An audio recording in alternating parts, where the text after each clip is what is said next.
বিপুল বিনিয়োগ এখানে আসছে। সারা ভারতবর্ষের শ্রেষ্ঠ শিল্পপতিরা বাংলায় আসছেন এবং এটা কোনো প্রতিশ্রুতি নয়, ধারাবাহিকভাবে কাজ চলছে।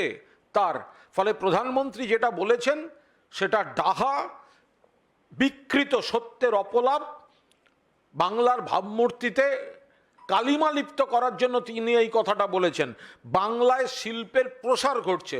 34 বছরে উগ্র ট্রেড ইউনিয়নিজম, উগ্রভাবে শ্রমিক আন্দোলন, ধর্মঘট, ম্যানেজার খুন, অমুক খুন, শ্রমিক আন্দোলনের লাগাম ছাড়া উগ্রতা, সেখান থেকে বার করে এনেছেন মমতা বন্দ্যোপাধ্যায়। এখন শ্রম দিবস নষ্ট হয় না। শিল্পবন্ধু সরকার, কার কথা বিশ্বাস করব?